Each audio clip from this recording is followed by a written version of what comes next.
അന്ന് വരെ ഞാൻ ഇങ്ങനൊരു ഫ്രണ്ടിനെ കണ്ടിട്ടേ ഇല്ല. ഞാൻ എൻ്റെ അസീസിൽ നിന്നുള്ള ഒരു കുട്ടികളെയും ഞാൻ അവിടെ എക്സാമിന് ഞാൻ കണ്ടില്ല. പക്ഷേ ഒരു കൊച്ച് എൻ്റെ അടുത്ത് വന്നിട്ട് ഇങ്ങനെ ഓരോ ടോപ്പിക്സ് എന്നോട് പറയുകയാണ്. ഡിസ്കഷൻ ഇന്ന ടോപ്പിക്ക് റെഫർ ചെയ്തായിരുന്നോ, തേമ ഇന്നത് പറഞ്ഞായിരുന്നോ എന്നൊക്കെ എന്നോട് ഈ കൊച്ച് ചോദിച്ചു. അപ്പോൾ ആ കൊച്ച് പറഞ്ഞ തേമയെല്ലാം ഞാൻ ഏകദേശം നോക്കിയിട്ടുണ്ടെങ്കിലും ഈ കൊച്ച് പറഞ്ഞ ടോപ്പിക്കായ ഡിസ്കഷൻ ഞാൻ ചെയ്തിട്ടില്ലായിരുന്നു.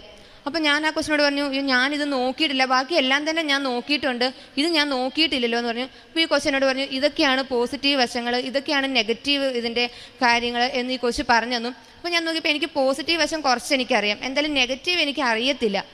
എന്നിട്ട് ഞാൻ ഈ കൊച്ചിനെ ആദ്യം എക്സാമിനോട് വിളിച്ച് പ്രിപ്പറേഷൻ ഹാളിലോട്ട് വിട്ടു. അത് കഴിഞ്ഞ് എൻ്റെയും എൻ്റെ പാർട്ട്ണറിനെയും വിളിച്ചു.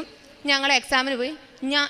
ഞാൻ ആ എക്സാമിന് കയറി അവിടെ പ്രിപ്പറേഷൻ ഹാളിൽ ഇരുന്നപ്പോഴത്തേക്കും ഈ കുട്ടി എൻ്റെ അടുത്ത് വന്ന് ഏത് ടോപ്പിക്കാണോ എന്നോട് പറഞ്ഞു തന്ന് ആ ടോപ്പിക്കായിരുന്നു എനിക്ക് ഡിസ്കഷൻ അവിടെ വന്നിട്ടുണ്ടായിരുന്നു.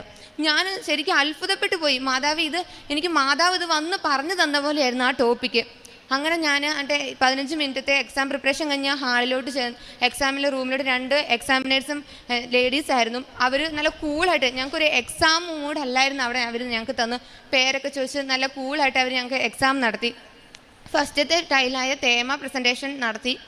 അത് കഴിഞ്ഞിട്ട് ആരാദ്യം എക്സാം സ്റ്റാർട്ട് ചെയ്യുന്നോ അവർക്ക് ഇഷ്ടമുള്ള വശം നമുക്കത് ആ ടോപ്പിക്കിൻ്റെ പോസിറ്റീവ് വശം പറയാം, അല്ലെങ്കിൽ നെഗറ്റീവ് വശം പറയാം. അപ്പോൾ ആ കൊച്ച് വേഗം തന്നെ എക്സാം സ്റ്റാർട്ട് ചെയ്തു. എന്നിട്ട് ആ കൊച്ച് വേഗം പോസിറ്റീവ് വശമാണ് ഞാൻ പറയുന്നതെന്ന് പറഞ്ഞിട്ട് ആ കൊച്ച് പറയാൻ തുടങ്ങി.